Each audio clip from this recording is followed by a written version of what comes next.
Then for you to understand, so assume that this is the rough structure of heart.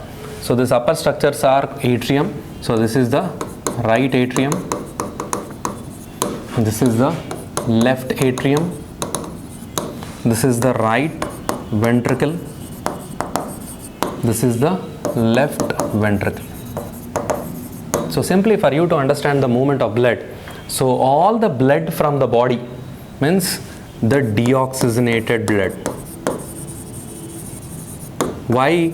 Every cell in the body utilizes the oxygen that is sent to it through the blood and returns the blood with high concentration of carbon dioxide compared to oxygen. So oxygen concentration is low, glucose concentration is also low, and high concentration of metabolic byproducts.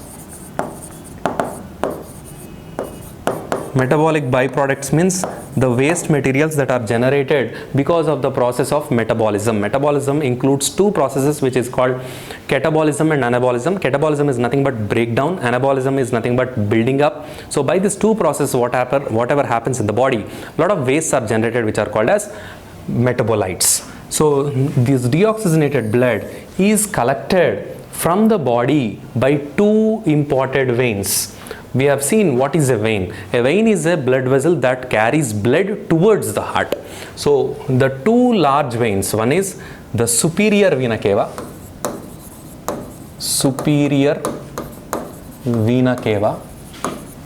and the other is inferior vena cava. So we have two large blood vessels which are called superior vena cava and inferior vena cava. Superior vena cava brings back blood from all organs of the body that are situated above the heart.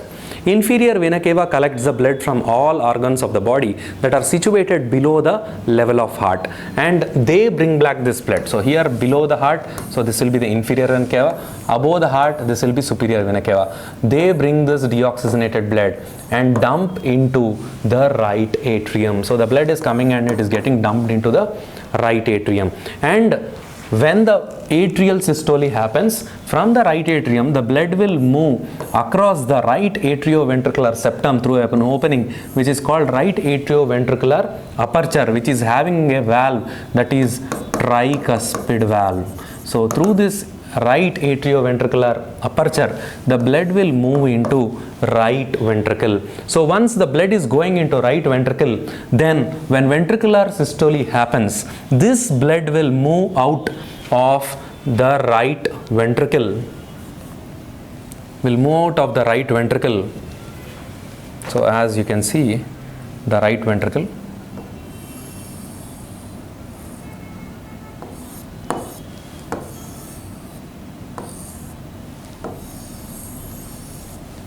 okay, so this part is nothing but your pulmonary artery.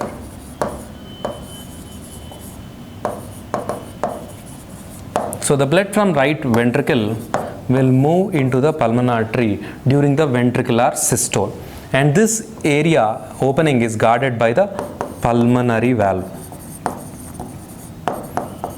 And this pulmonary artery will carry the blood all the way to the lungs, where oxygenation happens, and this oxygenated blood will be carried all the way to the left atrium from the lungs by a pair of veins which are called as pulmonary veins.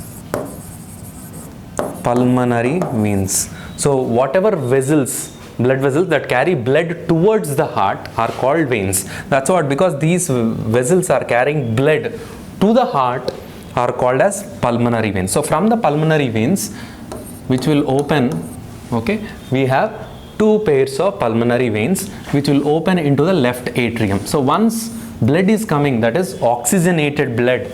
So here oxygenated blood is coming from the lungs through the pulmonary veins, it is entering the left atrium. So once from the left atrium, the blood enters into the left ventricle through the aperture that is present in the left atrioventricular septum, which is guarded by the mitral valve or bicuspid valve. and from here through the left atrioventricular aperture the blood will enter into the left ventricle. So from left ventricle what will happen? A great vessel, which is the largest artery of the human body, that is aorta, will begin.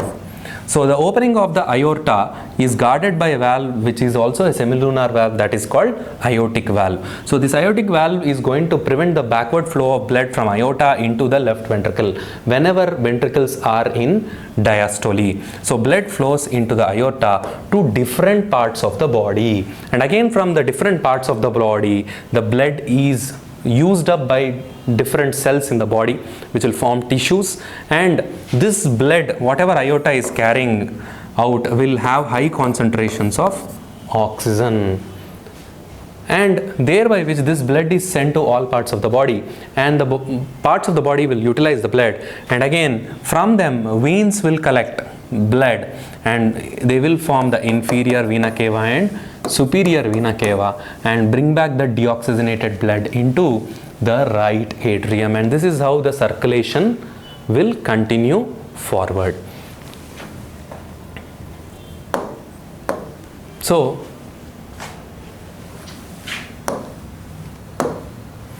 that is how the heart is going to function. So heart, the contraction of heart, if you see, is two phases. One is the systole and the second thing is the diastole. So systole is the contraction and diastole is the relaxation. Systole and diastole. So here systole and diastole, that means all the four chambers of the heart will not go into systole at the same time or will not go into diastole at the same time. You have to remember that. So here these four chambers, atrial systole will be present. So if at all you have to see the sequence of contraction of heart, sequence how this happens. So first what will happen? The atrial systole. First atrial will undergo contraction. So after atrial systole the blood will be moving to ventricles. Then ventricular systole. Ventricular systole. So when ventricular systole is happening, atria will undergo diastole. So atrial diastole will be going on. And next step is after atrial diastole, again they will go into atrial systole. So when atrial systole is there will be ventricular diastole. So there is not contraction of atria and ventricles in a single time, but they occurs one after the other, thereby which pumping the blood from the atria into ventricle and again helping refilling of blood into atria during the atrial diastole, emptying of blood from the heart, that is the ventricles, during the ventricle systole, and again refilling of the chambers, that is ventricles of the heart, during ventricular diastole. That is about the contraction of heart. Then moving on, so heart rate. So normal heart rate is 60 to 100 beats per minute. So in childhood you might have been reading the heart rate is 72 beats per minute, but that is, there is no fixed heart rate. You have to understand it is always a range. It is between 60 to 100. So any heart range between 60 to 100 is considered absolutely normal. Then we have to come across, we have to understand another term which is called blood pressure. So what is blood pressure? Blood pressure is the pressure exerted by blood on the walls of the blood vessel in which it is flowing. That pressure is called as blood pressure. So for you to understand, we will take an example of a garden hose pipe. So a garden hose pipe, you have just connected it to the motor and switched on the motor. Water is moving with great speed. So if you press or if you hold the pipe when the motor is running and the water is coming out of the hose pipe with great force, you can feel certain pressure that the water is exerting on the circumference of the pipe. So assume this is the pipe, hose pipe.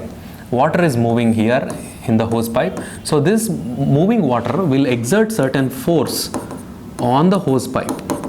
This pressure is called as here in blood vessel, whenever the blood moves, this pressure that the blood exerts on the outer walls of the blood vessel is called the blood pressure.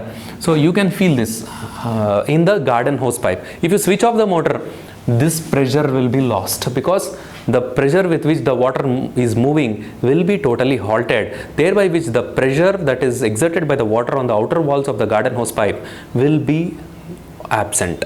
So you can find that, and that is nothing but in terms of blood vessel and blood, it is called blood pressure. It is the pressure exerted by blood on the walls of the blood vessels. Blood pressure is expressed in form of fraction, that is 120 by 80. Normal blood pressure is expressed as 120 by 80, and 120 is the numerator. 120 denotes the systolic blood pressure, that is, so from the heart I told you that blood is being carried out from the ventricles. If you take the ventricles, from the ventricles the blood is moving away from the right ventricle through the pulmonary artery and from the left ventricle through the aorta. So if you try to measure the pressure in the arteries or these vessels that are carrying blood away from the heart, whenever the ventricle is in systole, that is ventricle is contracting, the pressure in these arteries will be more. So thereby which in the numerator we are depicting that pressure as 120. So during ventricular systole, see, that is ventricular systole or ventricular contracting, the pressure is more, that's what it is, 120. During the ventricular diastole, that is ventricular is relaxing, the pressure decreases, that is the pressure, because no forceful pumping of the blood is happening, so the pressure decreases, and that is depicted as 80 in the denominator, and this is pressure when the ventricles are relaxing. So normal blood pressure is 120 by 80. What mm of Hg, you have to remember that it is always measured in the scale of mercury column. So this is the mercury column, and this device that is used to measure the blood pressure in humans is called as sphygmomanometer. It is called as sphygmomanometer. In layman's terminology, it is a BP apparatus. Then talking about the circulation. So what is meant by circulation? So the movement of blood to and fro in the blood vessels is called as blood circulation. Okay, the movement of blood to and fro is called blood circulation, and there are different types of circulations. First one is systemic circulation, then pulmonary circulation, then coronary circulation. So for you to understand this coronary circulation, you have to understand what are coronaries. So what are coronaries? So the blood flows in the chambers of the heart, that is through the atria and the ventricle, but this blood is not taken up by the myocardium. So the myocardium doesn't take the blood directly from the chambers of the heart. So myocardium is nothing but made up of the cardiac muscle fibers. So cardiac muscle also requires the oxygen for its survival. And how does it get that oxygen? So that is not directly taken from the chambers of the heart, but instead it takes that through separate blood vessels which are called as coronaries. There are two types of coronaries, that is coronary arteries which carry the blood to the myocardium of the heart, and coronary veins which carry blood away from the myocardium of the heart. So from where this coronary artery begins is, it begins from the aorta. So here you can see aorta.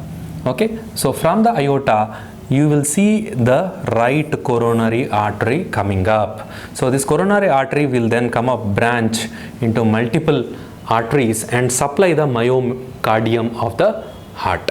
And once the blood is supplied, later that deoxygenated blood from the myocardium of the heart will be taken up by veins which are called as coronary veins. So here you can see different types of coronary veins which will carry the blood and open up into the right atrium of the heart. So coming to the coronary circulation first, it is the movement of blood from the heart to the heart muscle, that is myocardium, and from the heart muscle back to the heart. And how this is happening?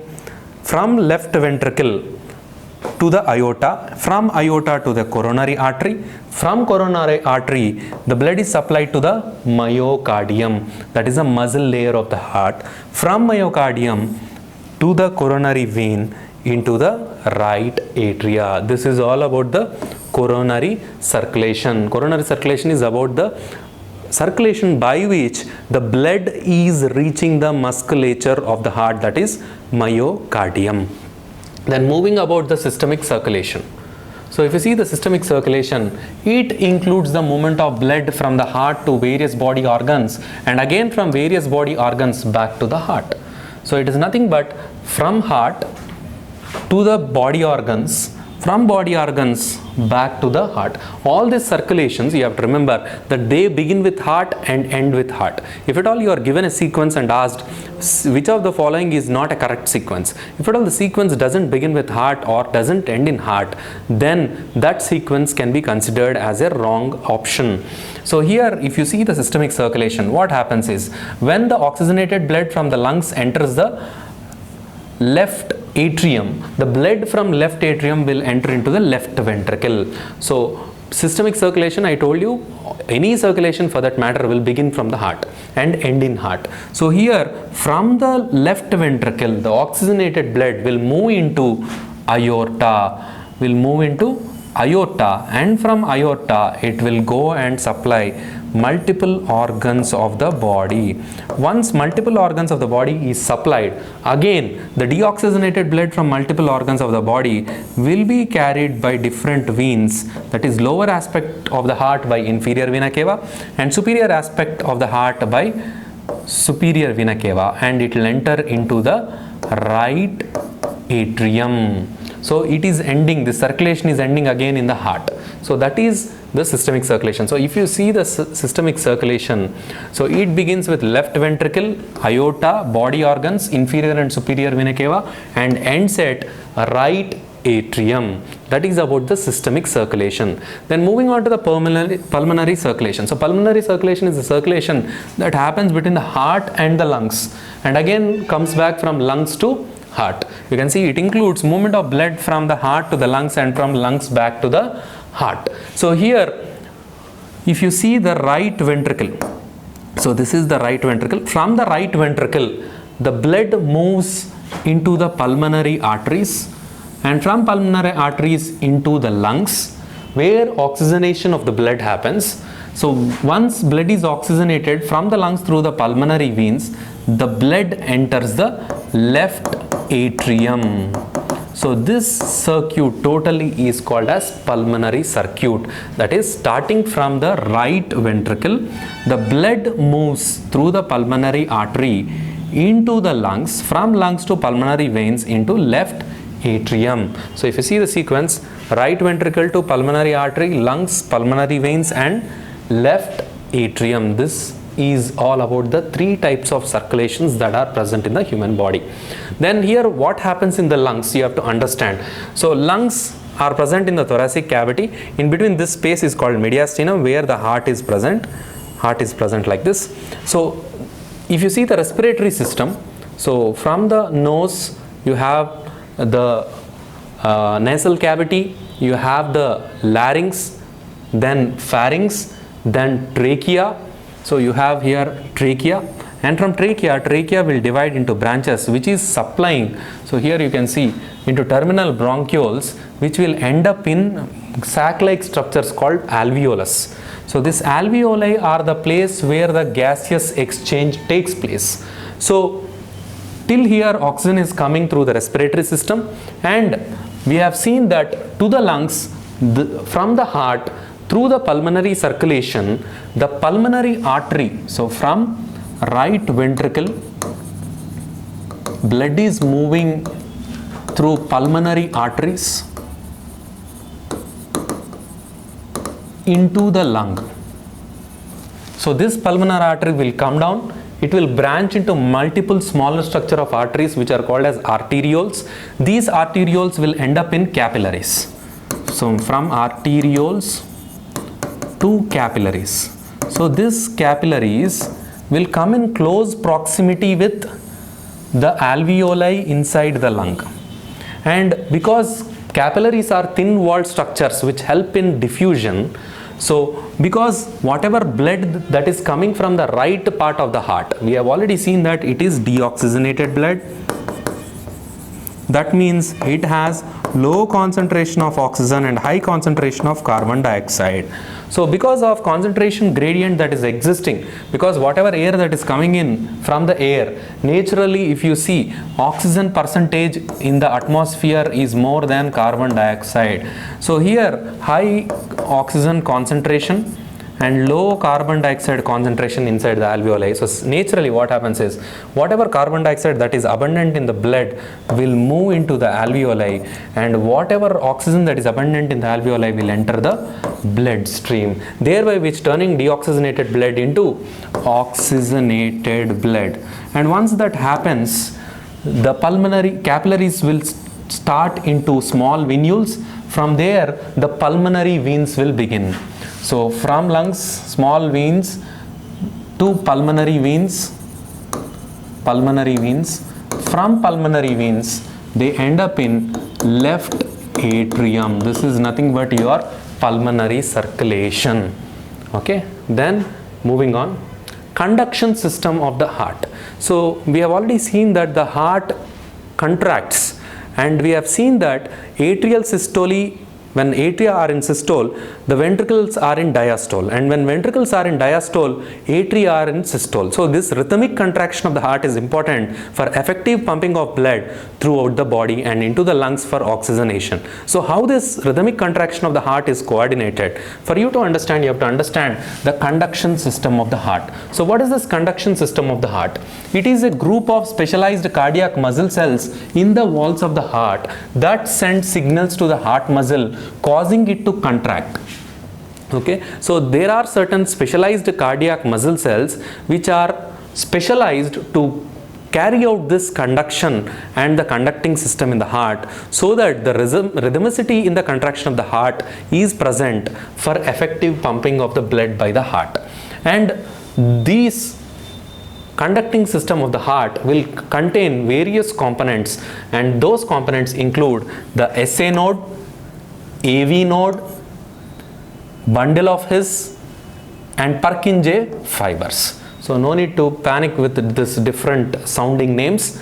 These are easy. So first we are going to begin with this SA node, which is also called as sinoatrial node, and this sinoatrial node is also called as the natural pacemaker of the heart. So pace is nothing but the rhythmicity. So normal rhythmicity of the heart is maintained by the SA node or sinoatrial node. So normally we have seen that the heart rate of an individual is between 60 to 100 beats per minute.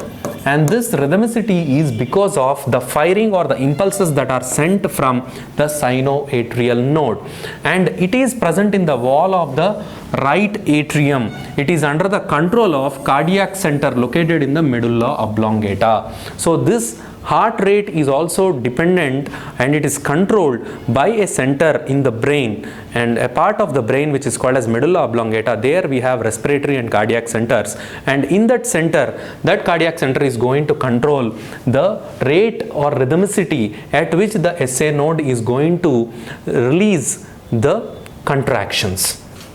Then moving on to the second one, that is AV node, that is atrioventricular node.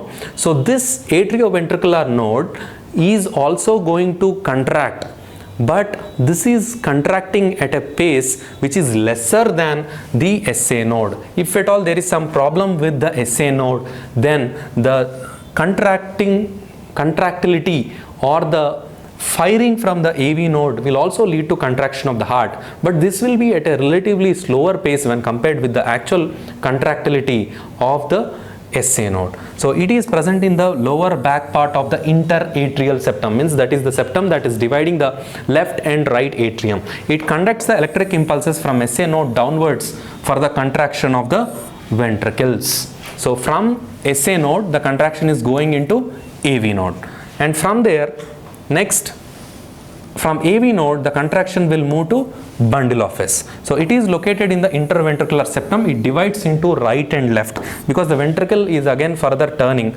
I will show you in the picture. And from there, Purkinje fibers, which will carry the contraction to the lateral walls of ventricle. So here in the image you can see the conduction system. So here you have in the right atrium a node which is called as SA node or sinoatrial node. This is the SA node. It is the natural pacemaker of the heart. So from here the contractions will spread out. That is, first the contraction will start at the right atrium and then slowly it will progress forward towards the left atrium. So in contractility, first chamber of the heart that contracts is the right atrium, and slowly the contraction from the right atrium will move to the left atrium, and whenever it is moving into the left atrium, the wall that separates the right atrium and left atrium is called the interatrial septum. Near the interatrial septum, behind it you have the AV node. So this is AV node, atrioventricular node.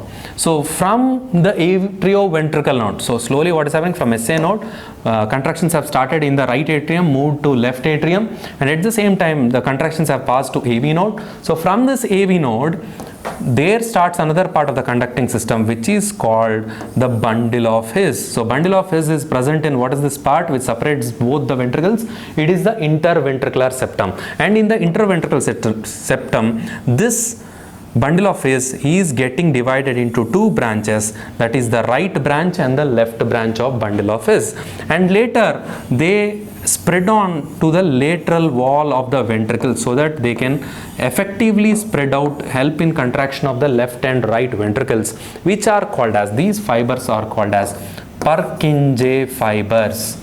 These are called as Purkinje fibers. And here in this diagram you can see some unique thing that is coming here and trying to hold open.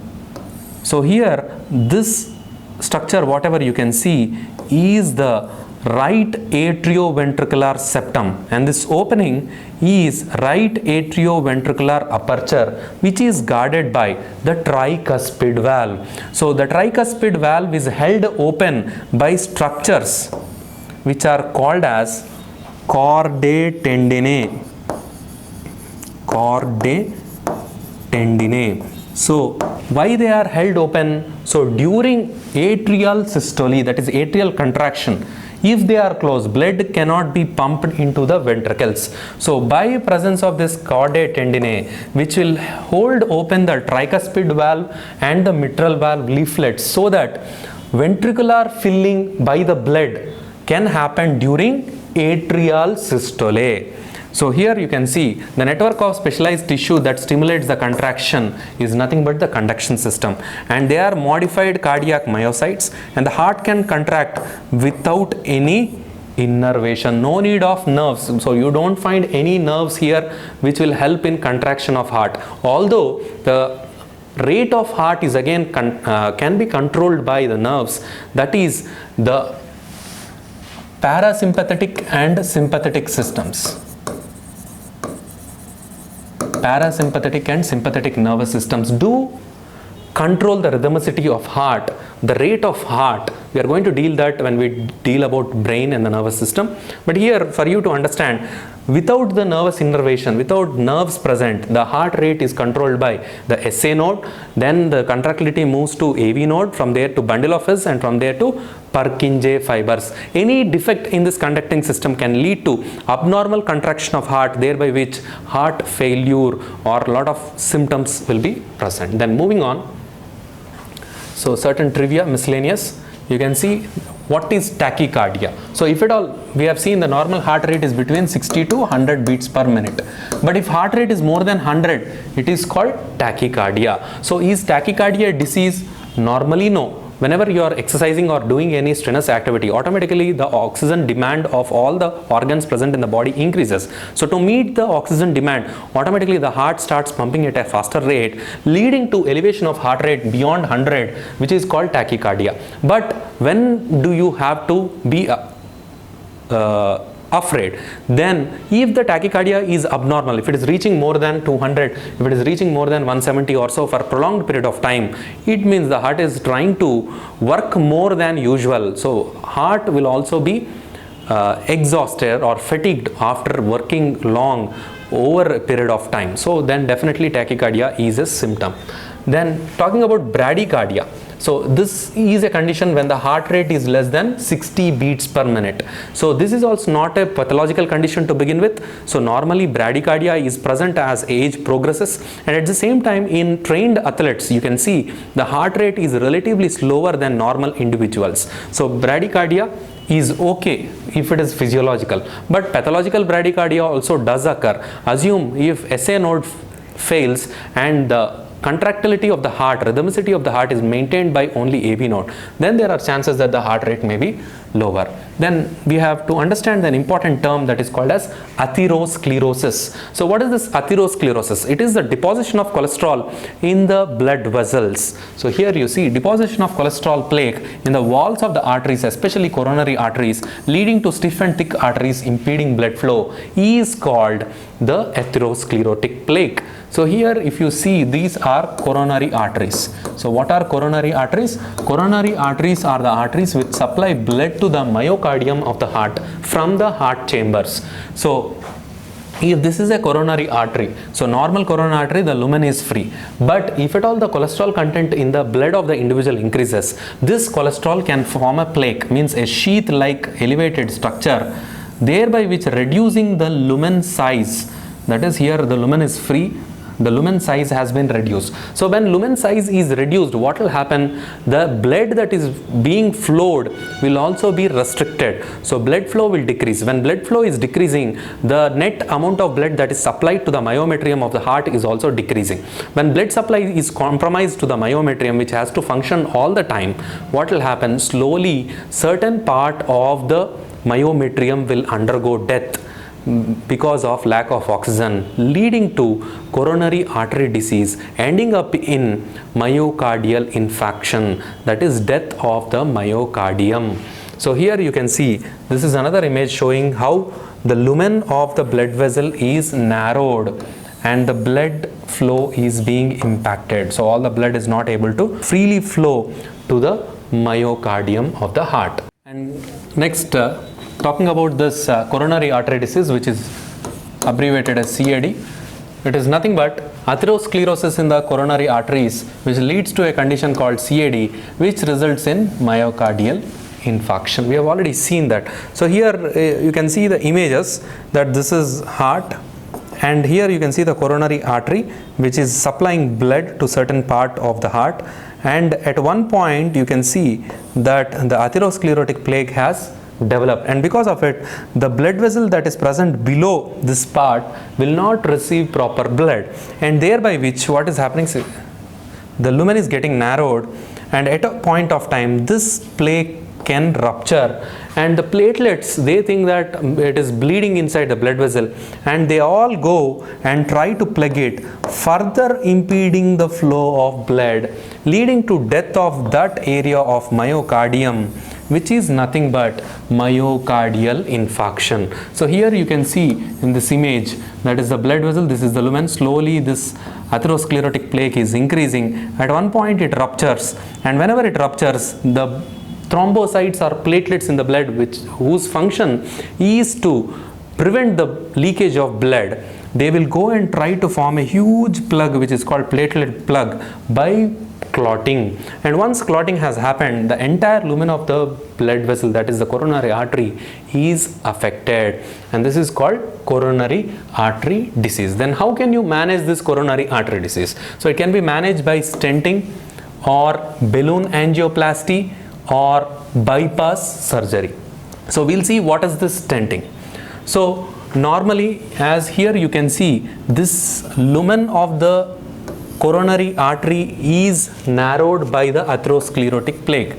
So when that lumen is narrowed, you want to again increase the lumen so that the normal blood flow in the lumen of this coronary artery takes place. So what you are doing, you are passing a guide wire which is having a balloon like thing, and that balloon will be inflated when it is sent exactly into the area of the coronary artery where its lumen has been narrowed. And once the lumen is increased by the inflation of the balloon, then later a stent, that is nothing but a metal wire structure, will also be inflated, will also be increased in its lumen, and it will remain in position, and later the balloon will be deflated and it will be taken out, keeping the metal stent in its place, thereby which preventing the lumen of the coronary artery to remain in its place. Then stents are small tubes inserted to keep arteries open after a procedure called angioplasty. Drug-eluting stents have a polymer coating over mesh that emits a drug over time and to keep the blockage from coming back. So this, if at all you talk about the simple stents which are called as stents, basically are two types: bare metallic stents, and second is drug eluting stents. So bare metallic stents means simply they are made up of metal, there is no other thing. In drug eluting stents, this metal is coated by the drug, which will prevent any more increase in the or formation of atherosclerotic plaque, thereby which narrowing the lumen in the future.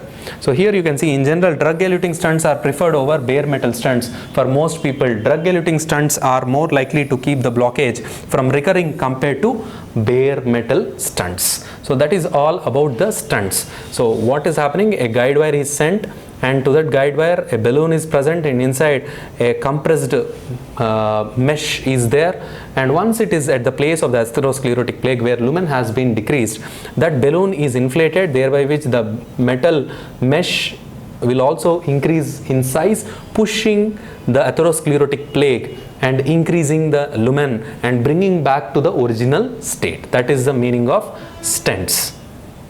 So then next is balloon angioplasty. So balloon angioplasty is nothing but where simply balloon is sent. So here you can see the atherosclerotic plaque, lumen is narrowed, so a guide wire is sent, balloon is present, it is in deflated condition. So once it is sent, it is inflated inside, thereby which this inflated balloon will push the atherosclerotic plaque away, bringing back the lumen to normal, and then the guide wire balloon will be deflated and the guide wire will be removed. And here you can see the lumen of the artery has been widened than before. Compare these two images, and the atherosclerotic plaque has been compressed. So in balloon angioplasty, the lumen may not stay like this for longer periods of time. So now what has been done during balloon angioplasty, stenting is also being done, so that this metallic stents are in place to keep the lumen viable for longer periods of time. Here also in this image you can see narrow lumen of the artery.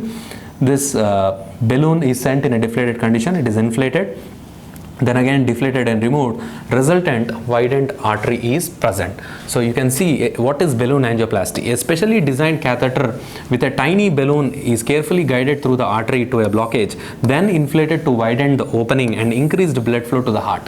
A stent is often placed during the procedure to keep the artery open after the balloon is deflated and removed. That is about balloon angioplasty. Apart from that, coronary artery bypass surgery. So what is this coronary artery bypass surgery? Assume that this is the coronary artery. So here, because of atherosclerotic plaque, the lumen has been narrowed significantly. So this further down, the coronary artery, whatever that is there, is not receiving the blood, that is oxygenated blood. So what you are doing, you are bypassing. So you have different bypass roads on the normal roads, right? So similarly like this, what you are doing from here itself, from the aorta itself, you are taking a graft of a blood vessel and you are bypassing this atherosclerotic plaque area, thereby which again blood circulation will resume to this distal part of the coronary artery, thereby which the individual will not suffer any symptoms of this myocardial infarction. So coronary bypass surgery redirects blood around a section of blocked or partially blocked artery in your heart to improve the blood flow to your heart muscle. The procedure involves taking a healthy blood vessel from your leg, arm or chest and connecting it to beyond the blocked arteries in your heart. That is the meaning of coronary artery bypass surgery. Then coming to diagnostic tests of the cardiovascular system. What are the different diagnostic tests that are available for cardiovascular system, assessing the health of cardiovascular system? So first one is the normal ECG, that is electrocardiogram. So this is the ECG machine, you can see here. This is the ECG graph reading, and the graph, it is having PQ, RS, T waves. Okay, this is the electrocardiogram. Because the heart has certain electric activity that is happening inside, it is recorded externally by using chestlets and limblets. Then 2D echo. 2D echo is nothing but it is the ultrasound that is performed on the heart. Here you can see the sonographer. Sonography is nothing but use of ultrasound, where over the heart the sonogram is there. The probe is used to study the heart. Then troponin test. Then coronary angiogram. It is nothing but again guide wire is sent into the heart and dye is injected into the blood vessels, and different x-rays are taken to see if the coronary arteries are in viable condition. Then stress tests like the treadmill test. Treadmill test.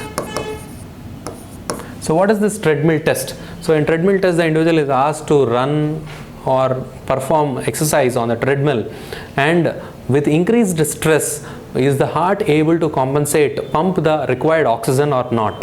What are, if any abnormalities are there, then all that will be identified in this tread test. We are going to deal about this troponin test in the next slide.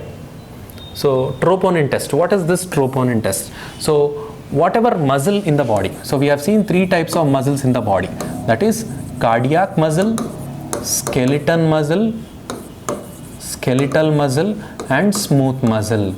These muscles are made up of muscle fibers.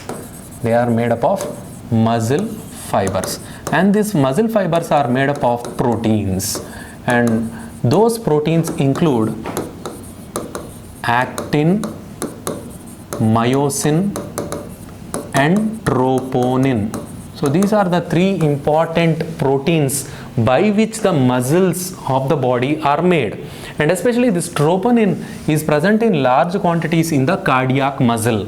So here, if at all an individual is suffering with coronary artery disease, and if because of the coronary artery disease the individual has developed myocardial infarction, that is the death of the myocardium. So whenever a death of certain tissue happens, what will it lead to? Slowly degradation of that dead part begins. So whenever degradation happens, the proteins will be broken down. So because cardiac muscle is made up of protein, troponin, in the blood, if at all there is myocardial infarction, the troponin level will increase because of degradation of the cardiac muscle fibers, that is myocardium. So in troponin test, what happens? The cardiac specific troponin is a protein which is released when the heart muscle is damaged. It can be helpful in diagnosis of heart attack from as early as 3 to 4 hours to 10 to 14 days post attack. So if at all an individual has had a heart attack, that may be a silent heart attack, a minor heart attack, which cannot be identified because there are no symptoms, there is no pain. But in such conditions also, if there are certain changes in the ECG, if at all you want to see if at all that individual had a heart attack in the previous time, then the troponin test is the test of choice. In the troponin test, what happens? The blood levels of this cardio-specific troponin, that is troponin T and troponin I, get elevated during this period, and that sample can be tested through a rapid test where you can see control and test both are there. So this troponin I is positive test, means the individual might have had a heart attack in the past 10 to 14 days or as early as 3 to 4 hours when the test has been done. That is the use of this troponin test. Then here there are few questions by which you can test your understanding about the topic that we have dealt. So first question is, which of the following is the largest artery in the human body? So if you see different types of arteries, which is the largest in the human body? So first one is hepatic artery, renal artery, pulmonary artery, and aortic artery. So hepatic artery is the artery that supplies the oxygenated blood to the liver. Renal artery is the artery which supplies oxygenated blood to the kidney. Pulmonary artery is the blood which supplies deoxygenated blood to the lung. Then what is aorta? Aorta is an artery which carries blood away from the heart, that is left ventricle, to supply it to all parts of the body. The answer is aorta. Aorta is the single largest artery in the entire human body. If at all there is an accidental damage to aorta, the individual will die in few minutes to hours. That is the importance of aorta. Then coming to the next question, which of the following statements is false? You have to read carefully. Is false. You have to remember this. So first one is, all arteries carry oxygenated blood. So what is the definition of an artery? Arteries are vessels which carry blood away from the heart. It is not, the definition is not that arteries carry oxygenated blood. Most of the arteries carry oxygenated blood, but there is an artery which carries deoxygenated blood, and that is, we have already seen, pulmonary artery. So this statement, all arteries carry oxygenated blood, is wrong. It is false. Then coming to the second statement, all veins carry deoxygenated blood. So what are veins by definition? The blood vessels which carry blood towards the heart are called veins, and most of the veins carry deoxygenated blood. But there is a vein which carries oxygenated blood, and that vein is pulmonary vein, which carries oxygenated blood from the lung into the left atrium. So this statement, all veins carry deoxygenated blood, is also false. Then moving on to the third statement, the heart muscle myocardium needs calcium for contraction. We have seen in the beginning of class that whatever muscle it may be, for contraction it definitely needs calcium. So this statement is true. Coming up to the fourth statement, veins are thick-walled than arteries.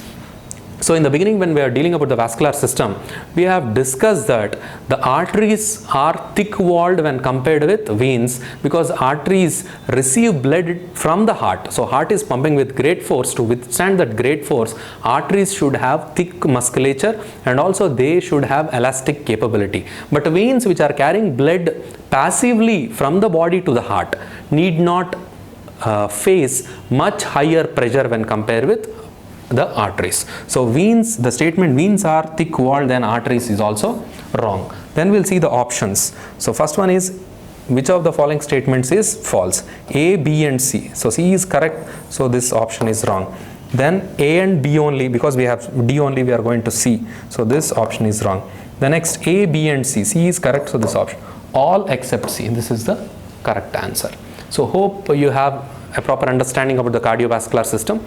We have covered up almost all important aspects of the cardiovascular system, but with this knowledge, don't think that everything related to cardiovascular system has been completed, but whatever that is in exam point of view has been covered. Thank you.